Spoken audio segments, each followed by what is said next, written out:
They said it's a jig, so the ISD like talking about jigs. I think they mean like kind of Irish jig, like a folk jig, or a Scottish jig, or that kind of thing. And they mean this kind of music that I just played then. In real land, in music land rather than ballet land, a jig can sound totally different to that. But let's not talk about that. That's what they mean. And so we count it in 6/8. This is the first time, I think this is the first video I mentioned 6/8. So 6/8 is counted 1 and a 2 and a 3 and a 4 and a 5 and a 6 and a 7 and a 8. So this is a really important difference between 2/4, which is counted evenly, 1 and 2 and a 3 and a 4 and a 1 and 2 and a 3 and a 4 and then 6/8, which is counted in triplets. So it has 3 sounds, 1 and a 2 and a 3 and a 4 and a 1 and a 2 and a 3 and a 4. Can be any speed, as in 6/8 can be any speed, 1 and 2 and a 3 and a 4. The thing that makes it 6/8 is that it's divided into 3s, triplets, instead of 2s. So maybe it might be easier if I show you what it looks like. So here we have something in 6/8. Do we? Yes, we do. You can see they kind of group them together like this, don't they?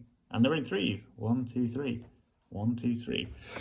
Let's look for a piece that's in 2/4. This is where I get confusing. Yeah, here you go. This is the piece that's in 2/4, and here they're in groups of 2. So this one sounds like dun dun dun dun dun dun dun dun dun. 1 and 2 and 1 and 2 and 1. And this one sounds like 1 and a 2 and a 1 and a 2 and a 1 and a 2 and a 3 and a 4 and a 5 and a... So 6/8 is different to 2/4. And it's very different. There's no like, you know when I was saying before about mazurkas and waltzes, they're kind of like, where does one end, one does one start? 6/8s and 2/4s are not like that. One thing is definitely a 2/4 and one thing is definitely a 6/8. And if we ask for a jig in ballet land, we're asking for a 6/8. So you have to count it like that. 1 and a 2 and a 3 and a 4 and a... So another confusing thing is that lots of allegros are on waltzes written in 3/4 and lots of allegros are on 6/8. And they do sound the same, because if your 6/8 is slow and a 3/4 is slow, they sound the same basically. Once 3/4s get really fast, you start to write them always in 6/8 in ballet land, not really true in normal land. So 3/4 and 6/8 are very, very similar the way they sound. They're just written differently. And they both sound like 1 and a 2 and a 3 and a 4 and a... Okay. So how much introduction we want? We want 4 counts in. So the way I was counting then, that would sound like 5 and a 6 and a 7 and a 8 and a... So it would sound like... Yeah, and that sounds good, doesn't it? So I don't know if there's anything in the Cecchetti grade that says jig above it, but the Galop's exercise in grade 1, I'd say it's probably a jig, and it sounds like this.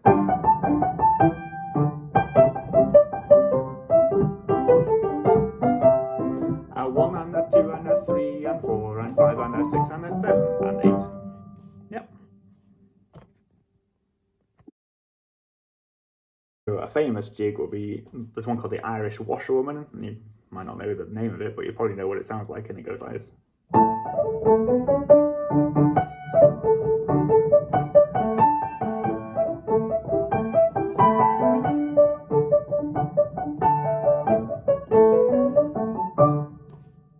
So you could use that to remember, if you like. What else? There's kind of, they're saying a jig, but really I think what they're saying in Allegro 6/8, I think you can think of other 6/8, like if you're a ballet person, you could think of the Nutcracker.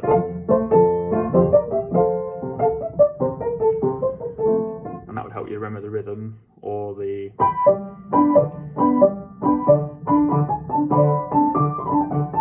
These are all kind of Allegro 6/8 exercise rhythms that might help you remember. Okay. So things that we're going to use this for are skipping, galops, and then also millions of other allegros, like especially if you do it a bit slower for lots of things like batterie, brises, you know, and you can also use it for assemblés, you can use it for changement, you can use it for petit allegro, all that kind of petit to medium allegro area. You can use it for jetés at the bar, dégages at the bar. There's a lot of things you can use these kind of like bouncy 6/8. I think a bouncy 6/8 might be a better name for it, but they're calling it a jig. They're just saying about, I think when they say jig, they mean a folk tune, but there's no, you can ask for any kind of bouncy 6/8. It doesn't have to be a jig every time. In fact, in ballet class, it might get a bit annoying if someone kept on saying just a jig for every time they wanted a 6/8, because in ballet class, they use a lot of these 6/8. And it's kind of up to the pianist, the piano player, to come up with all the different variety of all the different 6/8, maybe rather than the ballet teacher to do it. So really, if you just count in 6/8, that would also be fine. So if I wanted a jig in a ballet class, I would say, can I have a jig, please? A 5 and a 6 and a 7 and a 8 and 1 and a 2 and a 3 and a 4 and a 5 and a 6. And yeah, that would be great.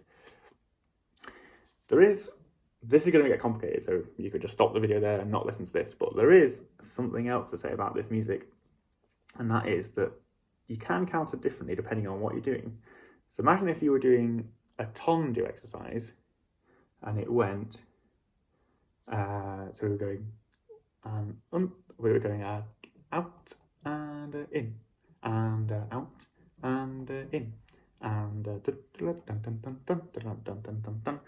that could be the same music, couldn't it? It could be and out and in and out and out.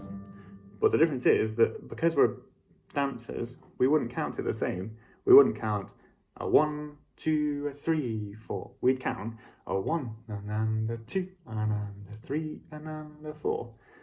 So you might end up getting 6/8 music, but counted, instead of counting 2 counts per bar like this, 1 and a 2 and a 3 and a 4, we'd end up counting 1 and a 2 and a 3 and a 4 and there's nothing wrong with that. In fact, it's great. It sounds good. It's kind of, because it's quite a good way to make slow steps have more exciting music.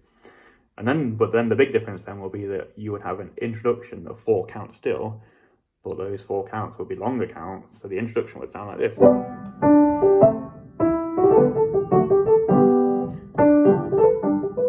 So obviously, I don't think anyone would come in at the wrong time with what I just played then, because it was really, the intro was shaped and you could hear when the intro ended.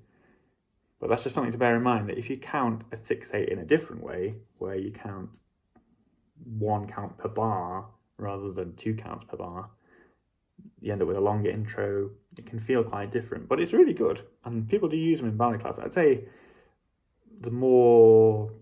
people are more likely to use that kind of music if they're more comfortable